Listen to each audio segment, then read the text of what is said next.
Alors, comme il y a eu beaucoup de critiques, je vais faire un exposé un peu différent. Le titre de mon exposé, c'est « Que peut donc bien offrir la pensée psychanalytique à la psychiatrie et à la médecine au temps du DSM-5 » D'abord, je vous remercie de m'avoir invité, c'est très flatteur. Et je vais essayer d'honorer votre idée à partir de ma place de praticien hospitalier en psychiatrie et d'historien de la psychanalyse. Je suis amené à former un grand nombre d'internes de Paris, d'internes en psychiatrie, et je suis souvent sidéré à la fois de leur soif d'apprendre à penser cliniquement et du désastre, et je pèse bien mon mot, du désastre, du moulage par le strict enseignement du DSM. En effet, la plupart de ces internes possèdent un maniement savant de la novlangue du DSM, mais qui est coupé de la compréhension de symptômes et encore plus de ce qu'est la souffrance de la maladie mentale. De plus, l'enseignement universitaire ne leur offre pas la possibilité d'apprendre à mettre en place des suivis réguliers, que souvent ils confondent avec la psychothérapie. Un suivi régulier, c'est un suivi régulier. La psychothérapie, c'est quelque chose de beaucoup plus structuré. Et quand ils sont dans leur première rencontre avec le champ de la relation, le champ que nous on appelle le champ transférentiel, ils ne savent pas que faire. C'est ça l'enseignement médical psychiatrique aujourd'hui. Donc, au sein de ma petite exercice hospitalière, j'ai décidé de mettre en place 2 séminaires. Un premier théorique d'introduction à la pensée clinique psychanalytique, et un deuxième, un séminaire d'analyse des pratiques, que je n'appelle pas supervision, mais bien analyse de pratique. Qu'est-ce qu'on fait et comment on fait face aux situations cliniques. Donc c'est à partir de cette place, que je nomme une place inquiète, que j'apporterai ma contribution au colloque. La plupart des collègues ont proposé leur critique théorique, clinique et sociologique de cette nouvelle version de la classification de géographie psychiatrique. Et je vais, quant à moi, faire un rappel des efforts de classification analytique et de la notion de traitement dans le transfert. Mes collègues ont suffisamment et savamment critiqué un outil de dérive positiviste et scientiste qui commence avec la rupture que représentait le DSM-3 avec la psychanalyse, ou plutôt sa domination des années 1950 à 1970 dans le monde psychiatrique américain. Parce qu'il ne faut pas oublier que la psychanalyse a eu son temps de gloire, d'hégémonie, et je ne suis pas persuadé qu'on a fait mieux quand nous étions au pouvoir. Je suis désolé, mais on peut en discuter. Cependant, nos amis américains, férus du pragmatisme à leur façon, ont du même coup une manière assez totalitaire de fonctionner. Une idée, selon une idée dominante dans leur pratique, ne fonctionne pas comme une pensée prépondérante parmi d'autres. Au contraire, elle exerce une hégémonie excluant pratiquement toute autre manière de penser. Je vous donne un exemple. Dans les années 1950, on avait fait une corrélation entre les amygdalopathies et le risque de cardiopathie. Alors, tout le monde devait passer à une amygdalectomie. De même, il y avait des dangers plus péniens pour le développement de cancer de la prostate. Alors, tout le monde devait être circoncis à l'époque. Et c'est de la même façon que dans les années 50, tout le monde devait se psychanalyser, et aujourd'hui, tout le monde doit subir les diagnostics et les traitements, comme l'a rappelé Patrick. Petit rappel anecdotique. Lorsque nous avons perdu le pouvoir dans les années 70, oui, alors c'est nos confrères biologistes qui ont pris ce pouvoir, premier acte fondateur, à interdire l'enseignement de l'interprétation des rêves. Interdire. Non pas dire que c'est dépassé, c'est la pensée d'un auteur, la pensée d'un collègue, mon Dieu. Non. Exclu. Curiosité. Alors nos amis américains créent souvent cette nouvelle langue qui est une pensée unique. Le danger n'est pas la création d'une nouvelle langue, c'est la pensée unique qui est le danger. Cette hégémonie excluante. Et cette pensée unique appauvrit singulièrement toute possibilité de débat scientifique en dehors d'un rejet total d'un système et son remplacement par un autre. Dans ce que disait tout à l'heure Steve, la question n'est pas s'il y a des pôles ou de polarités. Les pôles définissent un champ qui définit un débat. Quand on exclut un pôle, on est plus pauvre. Et ce n'est pas l'espéranto que je mentionnerai comme danger ici. Non, il y a une autre langue que je rappellerai, la langue qui s'appelle LTI. Je ne sais pas si vous êtes au courant de cette langue LTI. C'est la langue du Troisième Empire. C'est la langue nazie. C'est une langue qui appauvrit singulièrement le champ de l'existence et qui conduit inévitablement vers certains comportements. C'est ça qu'il faut éviter. Non pas l'effet d'une langue nouvelle, non. Une langue nouvelle. On l'a vu tout à l'heure avec l'exemple de la correspondance entre la philosophie grecque et la pensée chinoise. Il y a différentes manières d'appréhender et différents mots qui décrivent ce découpage du chaos de la réalité. Je le disais à un autre collègue, j'ai le défaut d'être grec. Et donc, il y a certaines choses que j'ai vite vues. Alors, vous savez, le mot liberté, très cher en français aussi, il n'existe pas en chinois. Curiosité. Mais non. Pourquoi? Parce que le mot liberté, il a été inventé en grec au 5e siècle, à l'occasion, avant Jésus bien sûr, hein, à l'occasion de l'invention perse. Qu'est-ce qui était en danger là? C'est le danger de perdre la liberté de parler dans la cité. C'est ça qui a donné la notion de liberté. Le danger de perdre cela. Les Chinois ont une autre histoire. Et l'équivalent du mot liberté, c'est la disposition d'esprit, qui est tout près de la sagesse que vous évoquez. Alors, choisir entre liberté et disposition d'esprit, moi je ne le ferai pas. Je prendrai les deux. Je prendrai les deux comme champ sémantique, comme champ associatif, qui enrichissent une manière de penser et des rencontres. Les deux mots ont leur valeur. Et ce que je me forcerai peut-être à faire, c'est d'inventer la traductibilité, c'est-à-dire de penser, de passer d'une pensée à l'autre, d'un mot à l'autre, et de favoriser des rencontres. Ce que le DSM-5 ne favorise pas. Alors, pour critiquer un outil, il faut d'abord comprendre sa logique. Celle du DSM-4 était la fiabilité des diagnostics, comme l'a rappelé Patrick Landman. Qu'est-ce que c'est cette fiabilité? À partir d'un même tableau clinique, des praticiens devaient arriver à faire le même diagnostic. Cette logique servait l'enseignement et la recherche et rassurait les psychiatres pour la place de leur spécialité parmi les spécialités médicales. C'est un débat qui existe depuis le début de notre pauvre spécialité, qui est là depuis un petit siècle, si on veut dire. Et c'est une place fragile que nous avons, parce que les autres collègues, dans la mesure où nous n'avons pas des critères suffisamment biologiques, eh bien, on est un peu spéciaux dans la médecine, vous savez. Et plus on avait cette crédibilité de diagnostic, plus on avait cette fiabilité, plus notre place devenait aussi prestigieuse parmi les autres spécialités. La logique du DSM-5 change. Ce n'est plus la fiabilité, c'est la validité d'un diagnostic qui est nos questions. Autrement dit, pour qu'un patient entre dans le système de remboursement de mutuelle américaine, il faut qu'il porte un diagnostic reconnu par une centrale. Aux États-Unis, c'est la APA. Chez nous, ça peut être l'ARS. Dans l'exemple que donnait Emmanuel Lacroix tout à l'heure, la question n'est pas si on est addict ou non à la caféine.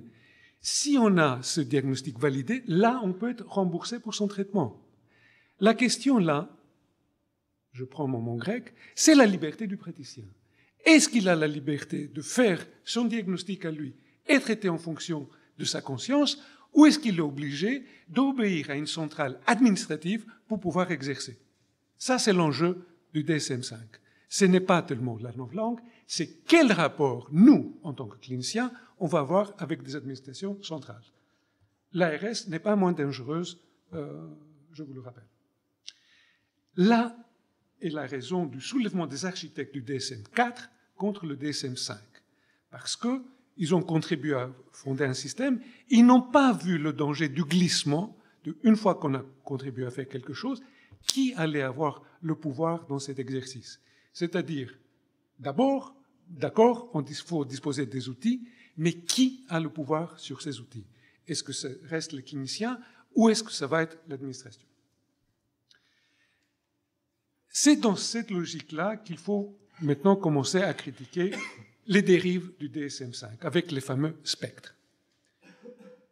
On rencontre dans notre clinique des malades patentés, Mais on rencontre aussi des patients qui viennent se plaindre des souffrances qui sont parfois des prodromes.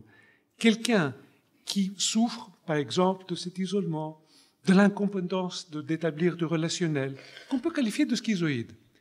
Est-ce qu'il faut l'aborder en tant que tel, ou est-ce qu'il faut le faire entrer dans le spectre qui conduit inévitablement vers la schizophrénie? C'est une question-là, non seulement clinique, mais éthique. Et il ne faut jamais dissocier la médecine de cet exercice éthique. Si on continue à penser en tant que clinicien, non pas soumis à des agences centrales, on aura cette liberté de dire, oui, c'est la phase d'une trajectoire humaine, comme vous l'avez souligné, Emmanuel Lacroix. C'est important, cette notion de trajectoire humaine. Ce n'est pas souvent conforme à des pensées diagnostiques, mais c'est la complexité de l'humain aussi. Le DSM-5 a su intégrer un certain nombre de progrès, dont la logique dimensionnelle, et enfin un certain nombre de progrès scientifiques, essayant de dépister quelques marqueurs de maladies, génétiques souvent. Comme il a été dit tout à l'heure, on n'a pas fait énormément de progrès. Mais même si on faisait, faisons cette hypothèse qu'on découvre le gène de la schizophrénie. On ne va le faire jamais, mais je maintiens cette hypothèse de travail. Hein. Alors, qu'est-ce qu'on va faire si on découvre? Question. On sait, on connaît le gène, le marqueur de la trisomie 21. Mais qu'est-ce qu'on a fait? On conseille des interruptions de grossesse. Est-ce qu'on va faire ça pour les schizophrènes aussi? On l'a fait dans les pays scandinaves. Dans les pays scandinaves, qu'est-ce qu'on a fait? Pendant des années, on a fait la stérilisation des malades mentaux. Fort bien. Sauf que la statistique nous dit que ça n'a pas aboli la maladie mentale. Eh bien non. Donc, je veux bien qu'on continue les recherches génétiques, je veux bien même les thérapies géniques, mais ne prenons pas des décisions qui peuvent s'avérer désastreuses. Alors, voilà ces questions de crédibilité qui sont extrêmement importantes. Je vais vous raconter encore une anecdote de la crédibilité. Alors, Kraepelin, qui est loin de nous, qui a établi les premières classifications, c'était très important qu'il soit nommé expert. Vous savez pourquoi? Parce que son salaire en tant que professeur à Munich, ça ne suffisait pas. Mais comme il était expert international, il passait ses étés aux États-Unis, où il utilisait son expertise pour donner des diagnostics de paranoïa dans des riches familles. Et comme ça, il quintuplait sa rémunération. Donc, vous voyez que l'idée de l'expertise n'est pas si innocente que ça. Il n'y a pas de complot, je vous rassure. Mais, j'ai travaillé comme traducteur à un moment donné dans des labos pharmaceutiques. Et là, je posais la question du shift, du fameux shift de la psychanalyse à la pensée biologique. Et un collègue me disait, mais c'est pas si difficile de comprendre. Quand on est psychiatre, psychanalyste à l'université, eh bien, on double sa rémunération. Mais quand on est expert, on la quintuple. C'est un peu mathématique. Parfois, faut-il résister aussi à l'argent. Il n'y a pas de complot, mais il faut savoir dire non à l'argent. Et l'argent, comme on a dit, c'est une certaine tentation. Quand on peut gagner $1 million en une année avec des conférences sur le DSM, eh bien, il faut une certaine résistance à ça. On m'a jamais invité. Je préfère qu'on soit clair. Alors, je viens à ce que je vous ai dit, qu'est-ce que la psychanalyse peut offrir? Du temps de Freud et ses récits de cure, la psychanalyse était accusée de faire régresser la psychiatrie au temps pré-scientifique d'histoire de grand-mère. Ben oui, les 5 psychanalyses, ce livre que vous avez lu, ou si vous n'avez pas lu, lisez-le. Ce sont des récits de rencontres. Eh bien, Freud était accusé de réinjecter des histoires de grand-mère au moment de la grande science, parce que Kraepelin, c'était son contemporain. On était scientifique. Et Kraepelin disait quelque chose de très intéressant. Il préférait les malades étrangers parce qu'il n'avait qu'à poser ses signes. Il n'avait pas à entrer en relation. C'est tout le contraire de Freud. Alors, Freud, au départ, il était un peu scientiste. Il a essayé, il a fait sa nosologie aussi, les névroses de transfert, les névroses actuelles, les psychoses. Il avait ces outils aussi. Et il a essayé d'établir cette étiologie, la fameuse étiologie sexuelle. Encore faut-il comprendre ce que c'est le sexuel. Pourquoi? Parce qu'il était élève, il était au point de son époque, il était élève de tous les psychiatres de l'époque, dont Griesinger. Griesinger disait que la maladie mentale était une maladie du cerveau. Est-ce que vous savez comment il est arrivé à ça? Parce qu'on a fait en psychiatrie une corrélation entre lésions anatomiques et expression de maladie mentale. En fait, on a très peu. Peut-être une seule. C'est-à-dire la paralysie générale. On a les lésions anatomiques provoquées par la syphilis tertiaire et le délire très spécifique de la spécifique qui est la mégalomanie accompagnée de richesse. Mais ce qui a donné beaucoup d'espoir de dire qu'il y a corrélation entre lésions anatomiques et maladie mentale, eh bien, on n'a pas rempli. On n'a pas rempli ce cahier de charge. Et si on a traité à un moment donné le délire de la paralysie générale, ce n'était pas avec le neuroleptique, mais avec la pénicilline. Freud, il a essayé d'établir une pensée scientiste. Il a essayé. C'est le fameux projet d'une psychologie scientifique, où il essaie de trouver la sexualité, il essaie de trouver la quantification devant la qualité d'expression des maladies mentales, et il se casse les dents. C'est pour ça qu'il ne le publie jamais.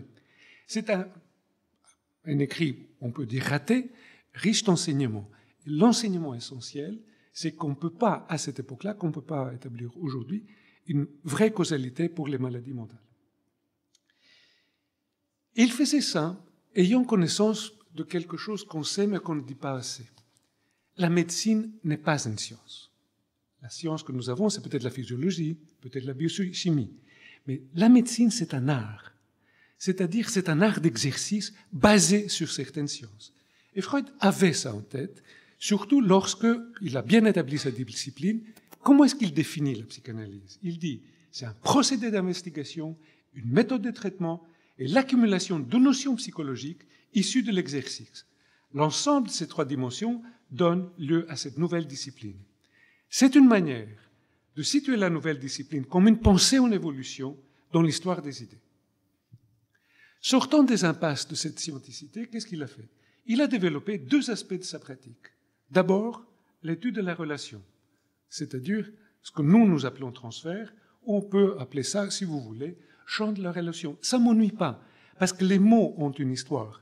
Ce que nous, on appelle transfert, plus tard, on peut l'appeler autrement. D'ailleurs, c'était connu, et avant le transfert, les hypnotistes parlaient de rapport.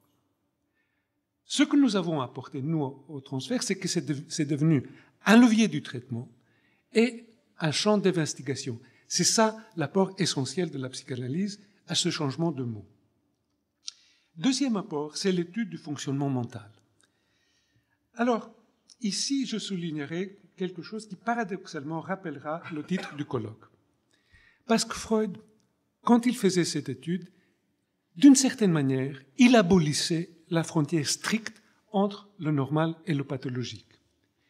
Lorsqu'il fait son auto-analyse, qu'est-ce qu'il dit en trouvant l'Oedipe? J'ai découvert chez moi, comme chez les malades, que l'Oedipe se manifeste de telle manière, c'est-à-dire l'attirance pour le parent du sexe opposé et l'hostilité pour le parent du même sexe.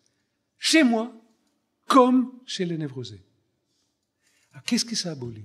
Ça abolit cette stricte frontière qui dit « moi je suis sain à observer et eux ils sont malades ». C'est cette frontière qui est abolie. Ça ne veut pas dire qu'il n'y a pas de maladie, mais ça abolit la frontière éthique, eux et nous. Il y a des choses à traiter, il y a des souffrances à traiter, il faut voir comment ça fonctionne. Dans ça, et je me tourne vers notre collègue physicien, Freud, c'était un grand scientifique, mais il exerçait dans quelque chose qu'il acceptait, c'est-à-dire un degré d'incertitude dans son exercice. Il ne savait pas, et il partait de ça. Il cherchait. Et s'il apprenait quelque chose aux patients, c'était ça aussi. C'est-à-dire de chercher le savoir qui est en eux, en posant des points d'interrogation, là il posait des points d'exclamation. Je suis toc. je suis schizophrène, je suis toxicomane. Eh bien, si vous abolissez le point d'exclamation et vous y mettez un point d'interrogation, là, on peut commencer une cure. Et on peut éventuellement évoluer. Donc, c'est le fonctionnement mental et le travail psychique qui étaient l'axe du travail et l'axe de l'indication thérapeutique. Alors, dans ça, il y a encore une incertitude. Parfois, on pose indication de thérapie, indication d'analyse, ce n'est pas la même chose. Parfois, on pose aussi indication d'analyste. C'est plus compliqué. C'est-à-dire, tout le monde ne peut pas traiter tout le monde. Ce n'est pas seulement une question de spécialisation, spécialiste du deuil, du trauma, etc. C'est, dans le parcours que moi j'ai fait en tant que thérapeute, est-ce que j'ai suffisamment avancé pour suivre la trajectoire du patient qui va travailler avec moi? Ce sont des questions essentielles. Il faut savoir aussi, pour les traitements les plus longs, à un moment donné, reconnaître les raisons des impasses thérapeutiques. Est-ce que ce sont des impasses d'une mauvaise indication ou est-ce que ce sont des questions de contre-transfert? C'est-à-dire se poser la question honnêtement, est-ce que moi je suis capable ou est-ce qu'il faut que je passe la main à quelqu'un d'autre? C'est une question toute médicale, même si la dimension éthique est prépondérante là. Alors, la question, qu'est-ce que nous avons à offrir? Nous, en tant que psychanalystes, il faut qu'on garde cette spécificité. Il ne faut pas qu'on se soumette au spectre du biologique. Nous avons cette spécialisation qui a étudié la relation humaine dans la dimension que nous avons dit du transfert. Et dans ça, pourquoi les diagnostics sont utiles? Parce qu'un névrosé, on le traite probablement avec une cure type, un borderline ou un patient psychotique, on le traite autrement. On a inventé d'autres méthodes qui sont les thérapies, les psychodrames, les thérapies de groupe, etc. Donc, les diagnostics là sont des outils dans une trajectoire où on peut répondre de manière plus adéquate. Là, je rejoins cette idée que nous avons besoin de ces constructions de l'esprit qui sont nos diagnostics pour mieux appréhender la réalité et mieux répondre. C'est comme ça qu'on peut étudier des aspects de la relation dans les traitements spécifiques et les dimensions non spécifiques. On a beaucoup parlé des effets placebo et nocebo, qui sont les dimensions, souvent avec les traitements, qui sont non spécifiques. Autrement dit, on sait que quand on donne un neuroleptique ou un antidépresseur, qu'on va, aujourd'hui on le sait, attaquer telle complexité de neurotransmission. Mais ça ne suffit pas. Les patients, on le sait, avalent avec la pilule un peu de leur médecin. Et c'est très important de savoir ça. Parce que c'est comme ça qu'on peut voir les améliorations rapides ou les effets catastrophiques et paradoxaux qu'on peut voir. Les patients restent très singuliers. Leur expression maladive aussi reste extrêmement singulière. Et si on ne saisit pas cette relation, eh bien, on n'est pas médecin, on est dispensateur de médicaments. De cette façon-là, montrez-moi le pédiatre, quand il fait les vaccins contre la diphtérie, il le fait dans une dimension de relation. Sinon, ce serait, comme on dit, la piqueuse. C'est pas ça un pédiatre. Le pédiatre, même quand il est convaincu de l'effet biologique de la diphtérie, il fait une injection à un enfant. Et si on abolit la diphtérie, on n'a pas aboli la phobie de l'injection. Et le pédiatre, s'il ne saisit pas, il n'est pas pédiatre, il est injecteur. De la même façon, moi je souhaite ne pas être transformé de médecin psychiatre en dispensateur de médicaments. Je vais finir par une anecdote. Il y a longtemps, j'exerçais ce qu'on appelait la psychiatrie de liaison. Et à l'hôpital, pas loin d'ici, à l'hôpital Bichat, on m'appelle dans le service de dialyse. Un jeune adolescent, qui jusqu'alors était un patient exemplaire, en pleine agitation, les médecins avaient l'habitude de manier les agitations avec le Lagactyle. Parce que souvent, dans les dialyses, les patients s'agitent. Mais là, le Lagactyle n'a pas suffi, et bien évidemment, devant l'agitation, on appelle le psychiatre avec l'indication, est-ce qu'il faut l'enfermer, est-ce qu'il faut... Aujourd'hui, on est SPDT, à l'époque, c'était placement volontaire. Qu'est-ce qui se passe? le psychiatre, avant tout, c'est quelqu'un qui prend le temps. Et donc, j'ai vu que cet adolescent, premièrement, il avait déménagé. Deuxièmement, il avait changé d'équipe médicale. C'était un enfant qui était traité par une équipe, et on l'a passé, sans réunion de synthèse, à l'équipe adulte. Dialyse, d'accord. Mais la dialyse, ça fait peur aussi. C'est pas seulement le rein qu'il faut désintoxiquer. Il faut désintoxiquer de la peur. On n'avait pas pris en considération des choses aussi simples que ça. Et on a fait appel au psychiatre. Pour faire quoi? Cette analyse de pratique. Prendre le temps de passer d'une équipe à l'autre, diminuer la peur du patient, diminuer la peur des équipes, et traiter une maladie bien somatique avec un traitement adéquat dans des conditions médicales. Merci de votre attention.